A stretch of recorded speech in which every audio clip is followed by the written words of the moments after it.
جو بندوبست رب کرتا ہے. آزمائش آ جاتی ہے, بڑے بڑوں پہ آ جاتی ہے, لیکن بعض اوقات بڑی تکلیف ہوتی ہے جب اس بندے کو لوگ کٹہرے میں کھڑا کر دیں جس کا جرم ہی کوئی نہیں, اس شخص سے لوگ سوال جواب شروع کر دیں جس بیچارے کے خیال میں بھی وہ بات نہیں.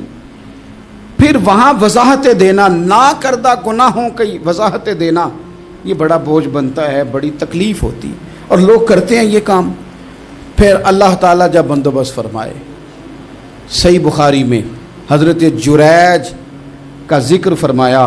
جریج نفل پڑھ رہے تھے, ماں نے آواز دی, وہ آ نہیں سکے, نماز میں تھے, ماں ناراض ہو گئی. اس نے ہاتھ اٹھا کے کہا اللہ یہ اتنی دیر تک مرے نہ جب تک کسی بری عورت کا منہ نہ دیکھ لے.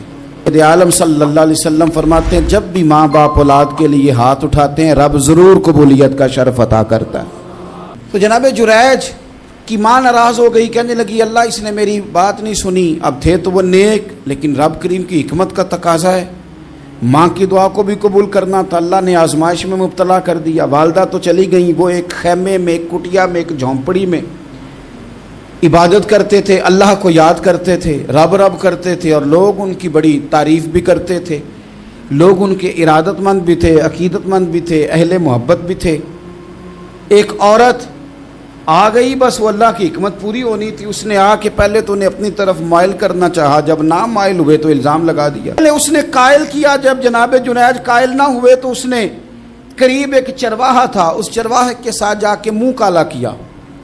مقررہ وقت پہ بچہ پیدا ہو گیا. لوگوں نے کہا کس کا ہے؟ کہنے لگی اس خانقاہ میں, اس حجرے میں عبادت کرنے والے کا. اگر کسی دیندار پر ذرا سا بھی الزام لگ جائے تو آپ یقین کریں کہ بڑے بڑے خوفناک لوگ بھی نیک ہو جاتے ہیں. ساری زندگی آلودہ رہی ہوں وہ بھی بڑے بڑے اعلیٰ سچ بولنے لگتے ہیں.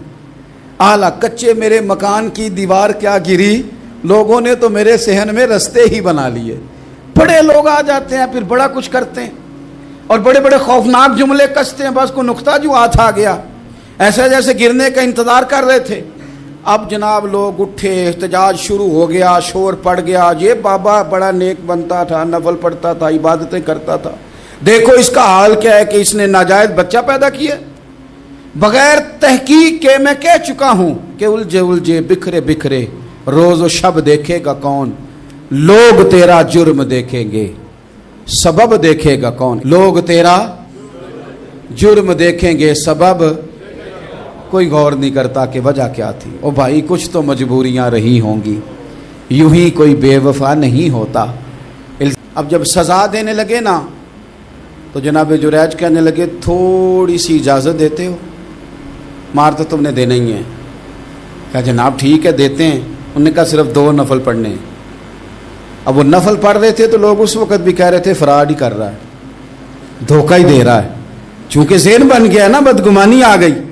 انہوں نے 2 نفل پڑھ کے ہاتھ اٹھائے, کہا اللہ جانا تو میں نے ہے, پر اس رسوائی کے ساتھ جنازے تک نہیں خراب ہو جاتے, قبریں تک نہیں لوگ بدنام کر دیتے. کہا اللہ جانا تو ہے, پھر اس رسوائی کے ساتھ تو میری مدد فرما. اب تو میرا کیس تیری ہی عدالت میں ہے, تو رحمت کا دروازہ کھول. کل تک جو کہتے تھے نا تیرے لیے جیئیں گے, تیرے لیے مریں گے, ساری عمر ہی آٹا گدہ ہے, لکھاں کیتے نہیں پیڑے. اب وقت آیا ہی تے محمد بخشا کوئی نہیں ہو بیٹھا نیڑے.